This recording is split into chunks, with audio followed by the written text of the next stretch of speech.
생각과 감정의 분석. 전체 듣기. 하늘은 내 안에서부터 중에서. 저자 안셀른 그림 신부님. 생각과 감정의 분석. 수도승들이 하느님 만남의 전제로 보고 침묵 안에서 추구하는 자기 만남이 에바그리우스 폰티쿠스에게는 무엇보다도 자기 자신의 마음속에 있는 생각과 감정과의 만남이다. 사막 교부들 가운데 에바그리우스야말로 생각과 욕정을 다루는 전무가로 꼽힌다. 그는 이를 자신의 몸으로 겪었고 이 경험을 거듭 다시 책들에 적어서 다른 이들에게 나누어 주고자 했다. 그에 관해 이렇게 쓰여 있다. 그가 악령들로부터 체험한 모든 유혹을 알고자 한다면 악령들의 반론들을 반박한 그의 책을 읽어보라. 그러면 그의 힘과 그가 당한 유혹들을 모두 알게 될 것이다. 그는 그 모두를 글로 적어 읽는 이들이 힘을 얻고 자기만 그런 식으로 유혹을 당하는 것이 아님을 알게 하고자 했다. 그는 어떤 생각을 어떤 방법으로 이겨낼지를 우리에게 가르치신 분이다. 에바그리우스는 우리가 걷는 영적인 길의 대부분이 우리 마음 안에 있는 욕정들에 유의하고 그것들을 알아내어 잘 다루는 데 있다는 사실을 고려한다. 욕정을 다루는 목적은 아파테이아, 즉 내적 고요와 평정의 상태를 이룸에 있다. 아파테이아 상태에서는 욕정들이 서로 싸우지 않고 조화를 이룬다. 아파테이아를 에바그리우스는 영혼의 건강이라고도 부른다. 영적인 길의 목표는 결점에서 해방된 도덕적 이상이 아니라 영혼의 건강이다.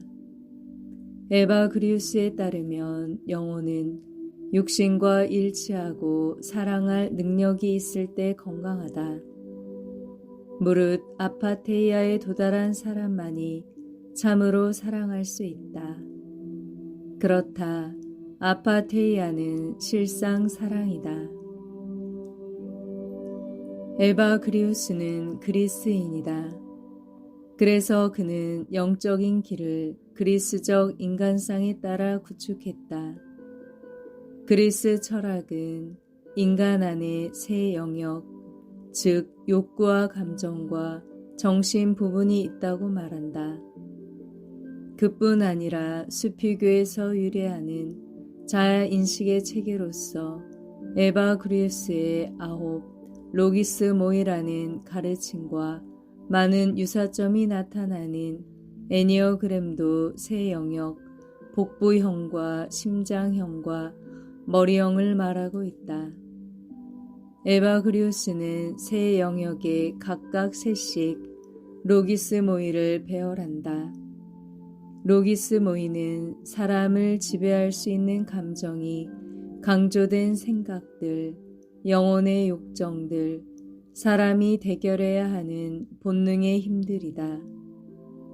부정적 의미로 에바그리우스는 로기스모이를 악습이라고도 부르고 악령들에게 귀속시키는데 그들이 사람들에게 이 악습들을 넣어준다고 한다.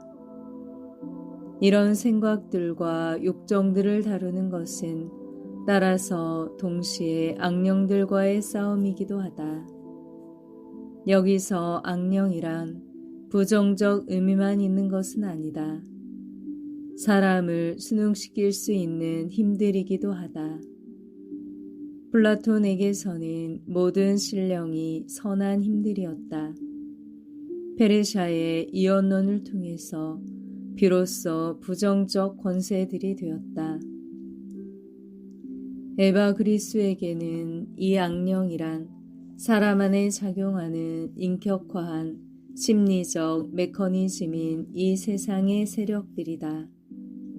에바그리우스가 우리 시대에 주는 의미는 그가 악령론을 심리학적으로 다루어 인간 영혼의 욕정들과 법칙들을 예리한 시각으로 묘사했다는 데 있다 하겠다. 에바그리우스는 우리가 생각과 감정 그리고 악령들과 그 법칙들을 엄밀히 관찰할 것을 촉구한다. 어떤 이가 자신의 체험에서 악령들을 알아보고 다룰 줄 아는 기법을 터득하고자 한다면 나는 그가 자신의 생각을 잘 관찰할 것을 권고한다. 그것이 언제 생겼다가 사라지는지, 언제 약해지는지 그 강도를 눈여겨보며 얼마나 규칙적으로 반복하며 나타나는지, 어떤 생각이 앞의 생각에 뒤따라오는지 아니면 앞의 생각과는 무관하게 오는지 관찰해야만 한다. 그러고 나서 자신이 관찰한 것을 그리스도께서 모두 설명해 주시도록 간청해야 한다. 악령들은 누구보다도 이런 통찰로 무장되어 덕행을 실천하는 이들에게 약하다. 자기 관찰에 대한 그의 설명은 영혼의 서로 다른 메커니즘과 개개의 느낌과 감정의 관계를 설명하는 심리학과 거의 같다. 우리가 서로 다른 악령들을 구별하고 그것이 다가올 때 동반하는 상황들을 확실하게 아는 것은 매우 중요하다. 그것은 우리가 어떤 생각을 하고 있는지를 가르쳐 줄 수 있다. 나아가 어떤 악령이 드물게 공격하는지, 어떤 악령이 귀찮게 구는지, 어떤 악령이 쉽게 포기하고 물러가는지, 또 어떤 악령이 강하게 반항하는지 유의해야 한다.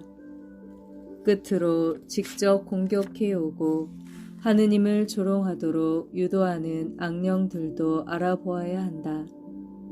근본적으로 이에 관해 잘 알고 있어야 우리는 여러 가지 나쁜 생각이 들고 그런 행동을 하려고 할 때에 효과적으로 대처할 수 있다.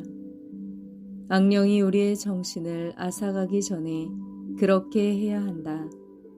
그래야 우리는 하느님의 은총과 함께 나아가게 된다.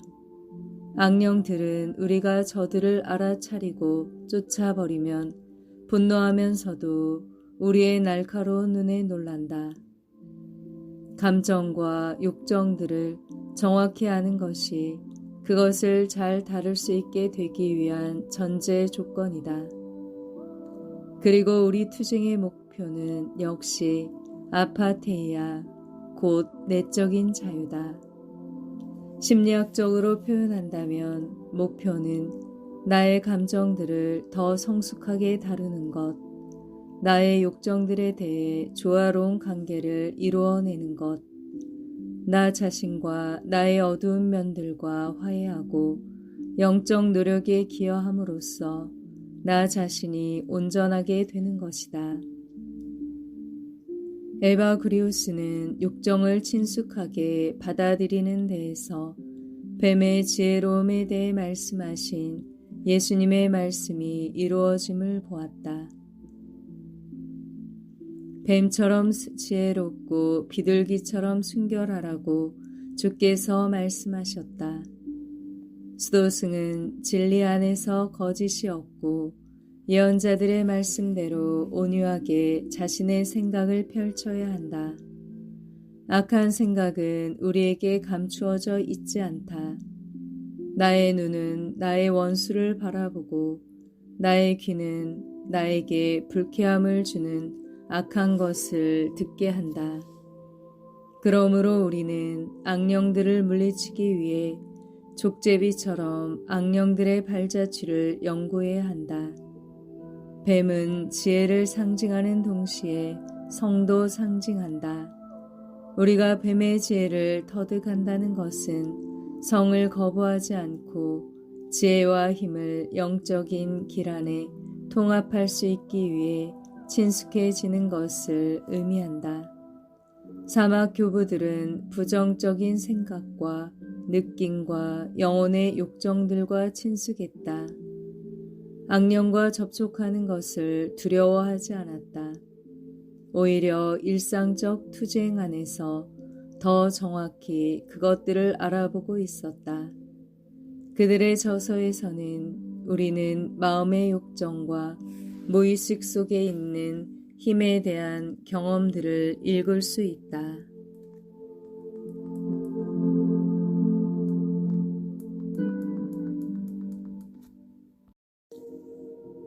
인간의 본능적 욕구인 로기스 모의 가운데 하나는 에바그리우스에 따르면 소유욕이다.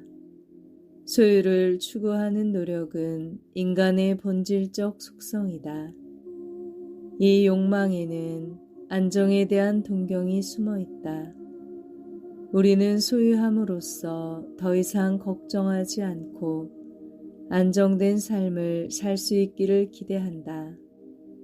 그러나 가진 것이 우리의 마음을 차지할 수 있고 더욱더 많은 것을 가지려는 노력에 사로잡힐 수도 있다는 것을 경험이 말해준다. 에바그리우스는 아름다운 표상들로 소유욕의 결과를 묘사한다. 아무 걱정 없이 하늘에서 자유롭게 높이 나는 독수리를 무산자에 비유하며 부자들에게는 이렇게 말한다. 많은 것을 가진 사람은 걱정에 매여 있고 마치 개처럼 새 고랑에 묶여 있다. 그래서 여행할 때면 재산에 대한 걱정을 무거운 짐으로 짊어지고 다녀야 한다. 그는 그런 걱정으로 슬퍼하게 되고 그런 생각으로 괴로워하게 된다. 재산을 버리면 근심이 괴롭힌다. 죽음이 다가와도 현세에 연연하며 비탄한다. 영혼을 내맡기고 사물로부터 눈을 떼지 못한다. 마치 달아난 노예처럼 어쩔 수 없이 끌려가기만 한다. 몸에서는 떨어져도 재산에서는 떨어지지 못한다. 재산은 오히려 그를 따라다닌다. 욕정이 그를 날아오르지 못하게 붙잡고 있기 때문이다. 우리의 소유욕은 그것이 현세의 삶을만을 향한 것이라면 결코 채워질 수 없다. 아무리 많은 것을 가졌다 할지라도 그것이 안정과 만족에 대한 우리의 깊은 동경을 채워주거나 자신과의 일치를 이루지 못한다. 그래서 성서는 귀한 진주나 밭에 묻힌 보물과 같은 내적 재산의 비유를 통해 우리의 탐욕을 변화시킨다. 우리 안에서 우리는 한량없이 풍요로운 원천을 발견할 수 있다. 우리 영혼 안에서 하느님이 그리고 그분이 선사하신 모든 가능성이 발견된다. 우리가 내적 풍요로 향할 때 외적 소유에 대한 우리의 한없는 탐욕을 절제할 수 있다. 오늘도 물론 이 사실, 곧 우리에게는 더는 도움이 되지 않는 소유의 단말마화와 가난의 이데올로기화라는 사실이 엄존하고 있다. 가난이 종종 몰 문화와 혼동되곤 한다. 가난이 생활 결핍뿐이라면 우리를 자유롭게 하지 못한다. 참 가난은 사람다운 방법으로 소유를 추구한다. 더 깊은 풍요를 알기 때문에 이 노력을 허용하되 상대화한다. 오로지 이 내적 가치 때문에 우리는 외적 소유에서 벗어날 수 있고 점점 더 많은 것을 추구하는 탐욕으로부터 자유로워질 수 있다.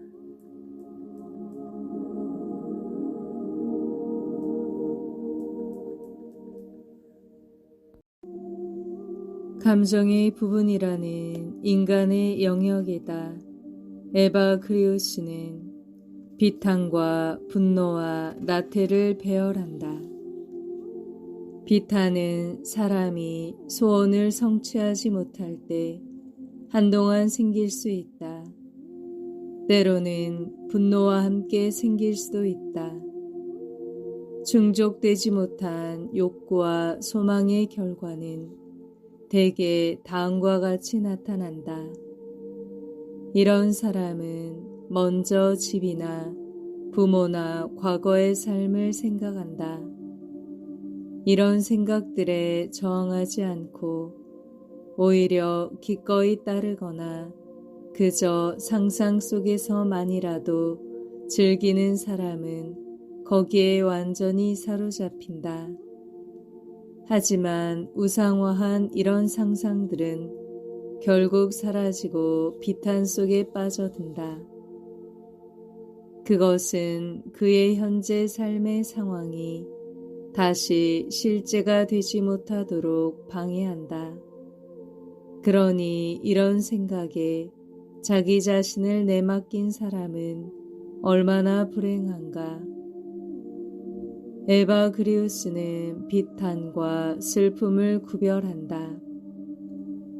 슬픔은 근본적으로 인간적 성숙에 필요한 것으로 비탄에 대한 심리적 대처, 상실 경험을 종합적으로 고찰하는 것이지만 비탄은 자기 연민으로서 아무런 열매가 없다. 소망이 채워지지 않으면 자기 연민으로 도피하기 쉽다. 비탄의 원인은 종종 삶에 대한 지나친 집착에 있다.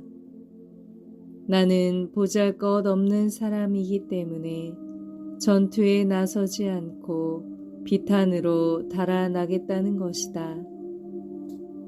슬픔은 울 수 있다. 그 눈물이 굳어진 영혼을 부드럽게 하고 열매를 맺을 수 있다.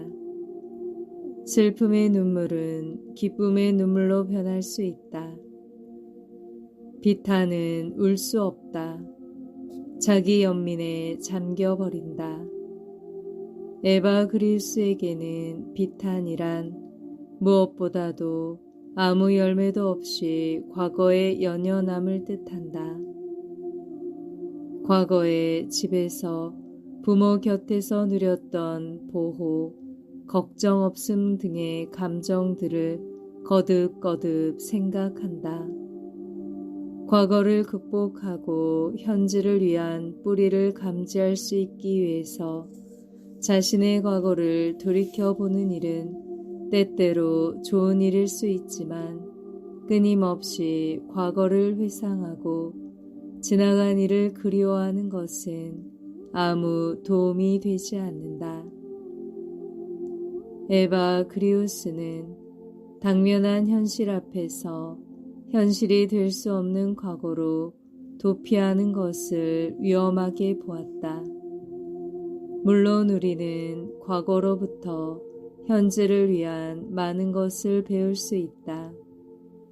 그러나 과거가 현재의 도전 앞에서 도피가 된다면 문제를 직시하고 그것을 통해서 성숙하는 것을 방해한다.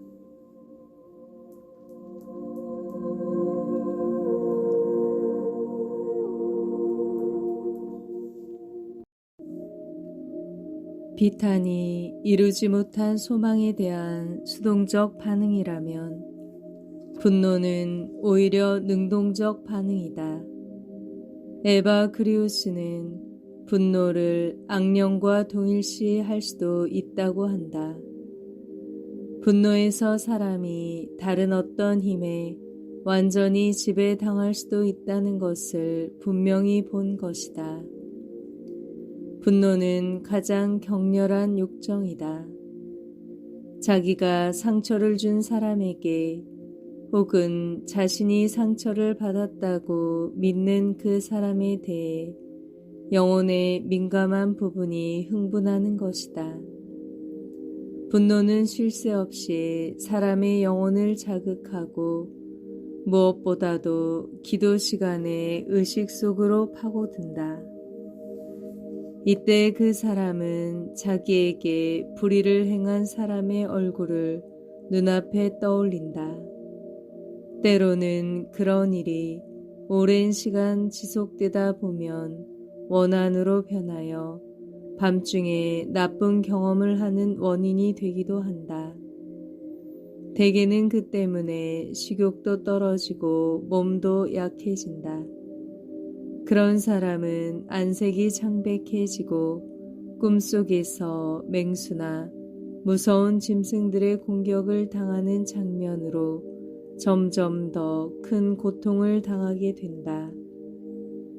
에바그리우스는 분노를 엄밀히 분석했다. 분노는 단지 공격만이 아니다. 무릇 공격은 적극적인 의미가 있다. 공격은 가까움과 거리감의 관계를 조정하고자 한다. 분노는 제어되지 못한 공격이다. 사람이 분명히 생각할 수 없게 되는 것이고 공격이 사람을 지배하게 되는 것이다. 분노는 기도하는 것을 방해할 뿐 아니라 식욕을 앗아갈 수 있고 무의식적인 것이 점점 더 나쁘게 스며들어 꿈을 꾸게 할 수도 있다. 분노는 사람을 병들게 한다. 분노 속에서 사람은 자기에게 상처를 준 사람에게 거리를 두지 않는다. 분노는 어디로나 따라다닐 만큼 큰 힘을 부린다. 기도 중에도 식사 중에도 꿈속에서도 어디에서라도 사람을 자유롭게 놓아주지 않는다. 마치 신들린 상태와 같다. 에바그리우스는 분노의 악령이 사람의 영혼을 잡아먹는다고 말한 바 있다. 오늘날 암이 종종 심리적 원인을 가지고 있다고 설명하는 심리학에서 이것이 확인되고 있다. 누군가가 끊임없이 모든 것을 속으로 곱씹다 보면 언젠가는 육신의 반응이 나타나고 육신이 그야말로 파먹히는 것이다.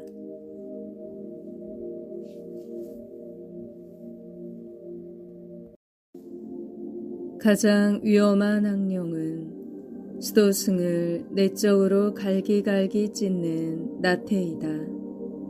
에바그리우스는 이 악령의 활동을 이렇게 묘사한다. 수도승에 대한 악령의 공격은 대개 4시에 개시되어 8시쯤까지 늦추어지지 않는다. 처음에 수도승은 마치 해가 천천히만 움직이고 하루가 쉰 시간이나 되는 것 같다. 조바심을 느끼며 자꾸만 창밖을 내다보고 방 밖으로 나가서 해를 자세히 살펴보며 아직도 9시가 되기까지 얼마나 더 기다려야 할지 확인하고 점점 마음속에서 자신이 지금 머물고 있는 곳에 대해 현재 살고 있는 삶에 대해 또 바야흐로 하고 있는 일에 대해서도 반감이 끓어오르기 시작하고 달리 말하자면 악령이 수도승에게 자기 방을 떠나고 투쟁을 포기하게 하고 있는 것이다. 그러나 그가 이 악령을 이겨내면 그리 빨리 또 다른 악령이 오지는 않는다. 깊은 평화와 말할 수 없는 기쁨이 악령과 겨루어 얻는 승리의 열매다. 나태는 지금 이 순간에 잊지 못하는 무능이다. 일할 의욕도 기도할 의욕도 없다. 아무것도 하지 않는 즐거움조차 누릴 수 없다. 언제나 다른 데로 생각이 가 있다.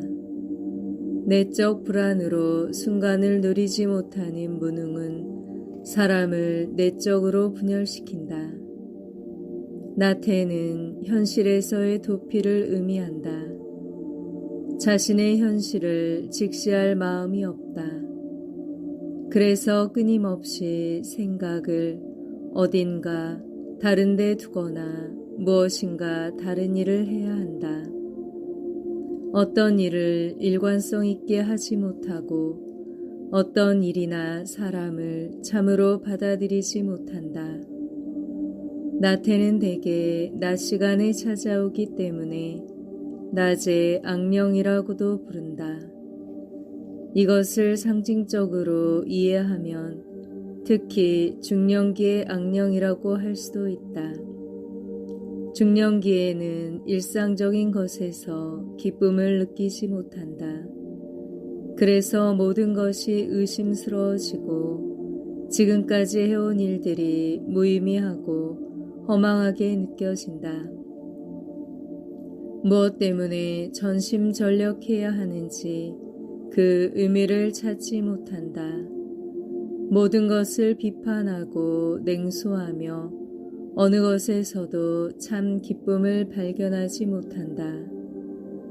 중년기의 악령은 일생의 후반부에 새로운 의미를 주는, 즉 새로이 올바른 방향을 찾고 외부에서 내면으로 향하여 영혼 안에서 새로운 가치들을 발견하게 하는 도전일 수 있다.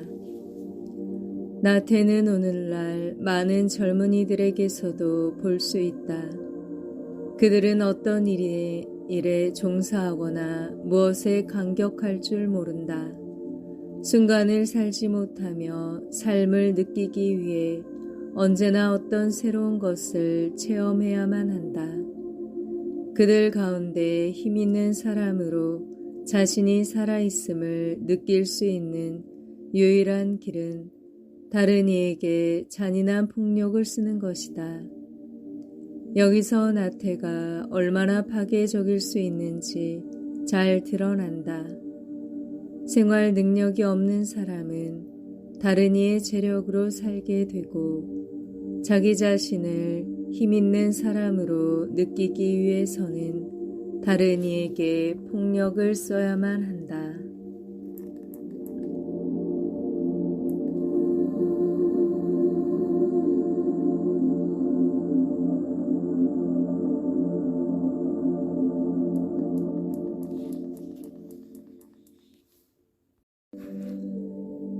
정신 영역의 새 로기스 모이는 명예욕과 질투와 교만이다. 명예욕은 남들 앞에서 늘 뽐내려는 것이다. 모든 것을 사람들의 주의를 끌기 위해서 행한다. 에바 그리우스는 명예욕을 이렇게 설명한다. 명예욕이야말로 생각하자면 난처한 녀석이다. 덕성스럽게 살고자 하는 사람들 안에 즐겨 생겨난다. 그들 안에 자신의 투쟁이 얼마나 힘든지를 남들에게 알리고 싶은 원의를 불러일으킨다. 그럼으로써 사람들의 존경을 받고자 한다. 이런 사람들은 우쭐거리며 자신을 소개하면서 예컨대 자기는 여자들을 치유하노라고 사람들이 자기 집 문을 두드리고는 자기를 모셔다가 얘기를 나누고 싶으니 함께 가자고 졸라대는데 자기는 주저하노라고 한다. 명예욕은 끊임없이 사람들과 그들의 의견을 생각한다. 그들이 나를 어떤 사람으로 볼까? 내가 하는 일을 그들도 좋아할까? 내가 나 아닌 사람들의 판단에 의존한다. 늘 어떻게 하면 다음번 무대 등장을 더 매력적으로 꾸며 박수갈채를 받을 수 있을까를 생각한다. 물론 인정받고 확인받는 것은 우리 모두에게 좋은 일이다. 우리가 인정과 칭찬에 전혀 의존하지 않노라고 한다면 그것은 교만이다. 인정받고자 하는 욕구는 우리의 모든 행위, 아무리 경건한 행위 속까지라도 파고들어온다. 중요한 것은 명예욕에서 완전히 자유로워지는 것이 아니라 인정받고자 하는 욕구를 상대화하여 우리가 거기에 좌우되지 않도록 하는 것이다. 예컨대 우리 자신이 나이가 60, 70이 되어서까지도 남들이 무엇을 생각하고 기대하는가에만 유념하고 있다면 얼마나 한심한 노릇인가. 그것은 사는 것이 아니라 사라지는 것일 뿐이다. 질투는 끊임없이 자기를 다른 이들과 비교하는 데서 나타난다. 나를 남과 비교하지 않고서는 내가 남을 만날 수 없는 것이다. 곧장 재고 평가하고 깎아내리고 죽혀 올리기 시작하는 것이다. 보통 나 자신을 죽혀 올리기 위해 남을 깎아내린다. 그래서 남의 약점들을 살피고 잰다. 그의 태도는 뻣뻣하고 병적이라느니 그의 성공은 허상이라느니 그는 지능이 빈약하다느니 따위다. 또 거꾸로 그렇게 할 수가 없게 될 때면 나 자신을 깎아내리고 남을 죽여 세운다. 질투심을 품고 있을 때에도 내가 나 자신이 되지 못하고 자신에 만족하지 못하면 자신의 존엄성을 느끼지 못한다. 나의 가치를 언제나 다른 이와 비교하는 가운데 확인한다는 것은 대단히 고달픈 노릇이다. 그것은 내가 남들보다 뛰어나기를 강요하는 것이거나 아니면 내가 남들과 함께 할 수 있는 기회를 보지 못하기 때문에 나를 우울에 빠뜨리는 것이다. 교만은 사람을 눈멀게 한다. 교만한 사람은 자기 일을 자기 이상형과 동일시하고 있어서 자신의 실상을 바라보기를 회피한다. 교만의 악령은 사람을 최악의 상태에 빠뜨리는 원인이다. 악령은 수도승에게 덕스러운 행위의 원인을 하느님 안에서 찾지 않고 자기 자신 안에서 찾도록 유혹한다. 필경 교만한 자에게는 있을 수 있는 최악의 병마가 덮치기 십상이다. 정신착란과 정신이상과 환각들에 빠지게 되는 것이니 하늘에서 악령들의 온 무리가 그를 속여 넘기고 있는 것이다. 교만을 품고 있을 때 사람은 허상의 세계로 하도 높이 솟아올라 현실과의 접촉을 상실하게 된다. 융은 이런 태도를 인플레이션이라고 부른다. 자기에게 주어지지도 않은 이 상상들을 한껏 부풀리는 것을 가리킨다.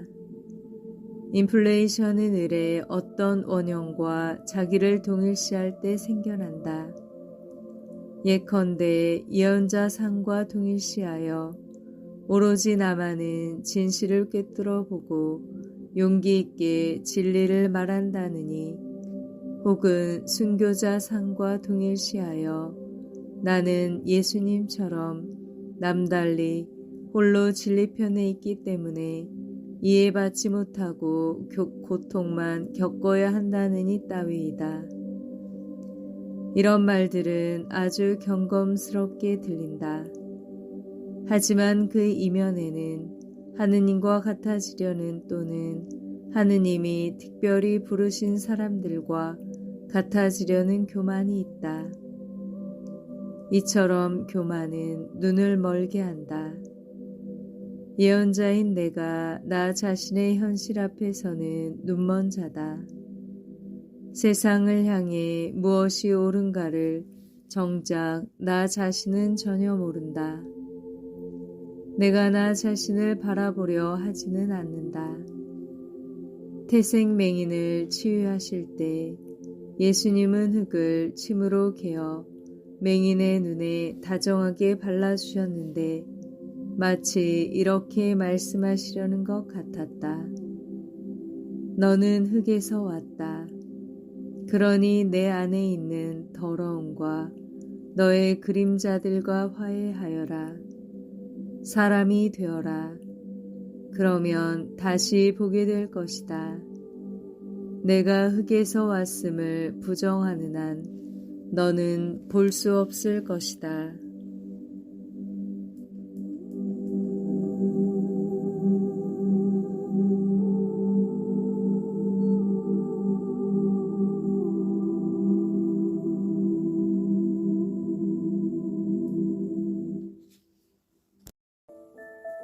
구독과 좋아요는 복음 전파의 시작입니다.